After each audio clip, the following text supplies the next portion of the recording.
The Martinez family had dreamed of this Caribbean vacation for years. The turquoise waters and white sand beaches were everything they'd imagined, but it was the rainforest that called to them, especially to 14-year-old Miguel. Miguel pressed his face against the rental car window as they wound their way up the mountain road. Elena Martinez suggested hiring a guide, but Carlos, confident in the trail map, replied that they would save $200 by navigating the well-marked path themselves. Miguel barely heard them, lost in the canopy of green above. Beside him, his 11-year-old sister Rosa clutched her phone, already bored with the view. The Martinez family parked at the trailhead, where a weathered sign warned visitors to stay on marked paths. The air hung thick and heavy, filled with the calls of unseen birds and the constant hum of insects. Sunlight filtered through the leaves in scattered beams, creating a dappled effect on the forest floor. For the first hour, they walked as a group, marveling at the towering ceiba trees and the brilliant red heliconia flowers that dotted the understory. Miguel kept falling behind, stopping to photograph iridescent butterflies and peer into the deep green shadows beyond the trail. "Miguel, keep up," Carlos called back for the third time. But Miguel had spotted something, a flash of blue disappearing into the foliage. A morpho butterfly, he was certain. He'd read about them, seen pictures of their brilliant azure wings. Without thinking, he stepped off the path, pushing through a curtain of leaves. The butterfly led him deeper, always just out of reach.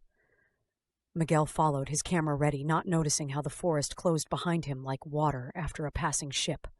When the butterfly finally vanished into the canopy, Miguel looked back and found only green in every direction. The first hour wasn't so bad. Miguel was sure he could retrace his steps. He called out for his parents, his voice swallowed by the dense vegetation. He tried to follow his own trail, but the forest floor, carpeted with leaves and vines, held no footprints. As afternoon faded into evening, panic set in. The temperature dropped, and the forest transformed.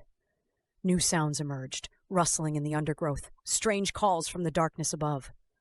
That first night was the longest of Miguel's life. Every sound seemed magnified, the screech of night birds, the mysterious crashes in the distance, the constant symphony of insects. He tried to remember what he'd read about survival: stay in one place, find water, don't panic. Miguel was sure he could retrace his steps. He called out for his parents, his voice swallowed by the dense vegetation. He tried to follow his own trail, but the forest floor, carpeted with leaves and vines, held no footprints. As afternoon faded into evening, panic set in. The temperature dropped and the forest transformed. New sounds emerged, rustling in the undergrowth, strange calls from the darkness above. Miguel found a large tree and huddled against its trunk, his thin t-shirt useless against the growing chill. Meanwhile, the Martinez family's concern had turned to terror. They'd backtracked repeatedly, shouting Miguel's name until their voices grew hoarse. Park rangers arrived with searchlights and dogs, but darkness forced them to suspend the search until morning. Dawn brought a new challenge: thirst. Miguel's single water bottle was almost empty. He remembered reading that morning dew could be collected from large leaves, and he managed to gather enough to wet his parched throat. The search expanded. Helicopters swept over the canopy while teams of rangers and volunteers combed the ground. Elena and Carlos barely slept, their faces drawn with worry. Rosa sat silent in their hotel room, Miguel's empty bed a constant reminder of his absence. On the second day, Miguel began to hallucinate. The heat and dehydration played tricks with his mind. He thought he saw his mother in the distance, but it was just a shaft of sunlight through the leaves. He heard voices calling his name, but when he shouted back, there was no response.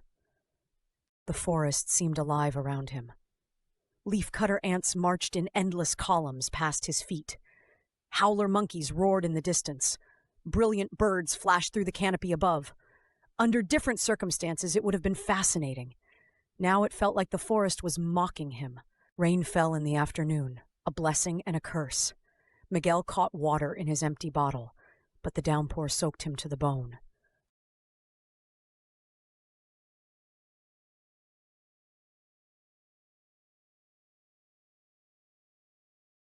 He tried to build a shelter from palm fronds, remembering a video he'd once watched, but his hands shook too badly to manage it. The search teams fought against time and weather. Dogs lost scent trails in the rain. Helicopter pilots struggled with visibility. Elena insisted on joining the search parties despite the rangers' concerns, her voice growing more desperate with each passing hour.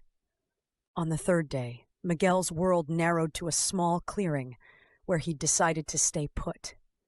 He was too weak to walk far, and the fever that had started the night before made everything seem distant and unreal. He thought about his family, his father's steady strength, his mother's warm hugs, even Rosa's annoying habit of stealing his phone charger. It was late afternoon when Miguel heard the dog barking. At first, he thought it was another hallucination, like the voices he'd been hearing. But then came the shouts. Real shouts! And suddenly there were people crashing through the undergrowth toward him. The reunion was a blur of tears and embraces. Miguel was dehydrated, feverish, and covered in insect bites, but alive.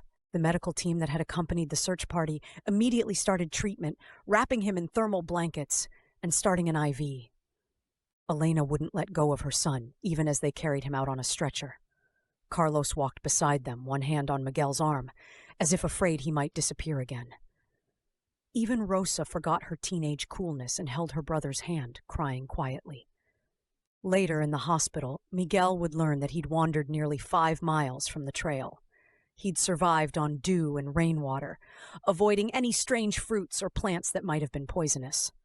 The doctors called it a miracle. The rangers called it lucky. His parents called it the worst and best 3 days of their lives. Miguel recovered quickly, though the experience left its mark. He still loved nature and adventure, but now understood the power and indifference of the wild. The forest had taught him respect and the value of a good guide.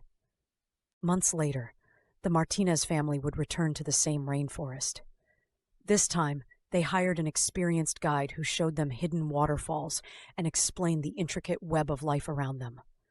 Miguel took hundreds of photographs, including one of a brilliant blue morpho butterfly. But this time he stayed firmly on the trail. The rainforest had given him back to his family once. He wasn't going to test its mercy again. Thank you for watching. Please like and subscribe.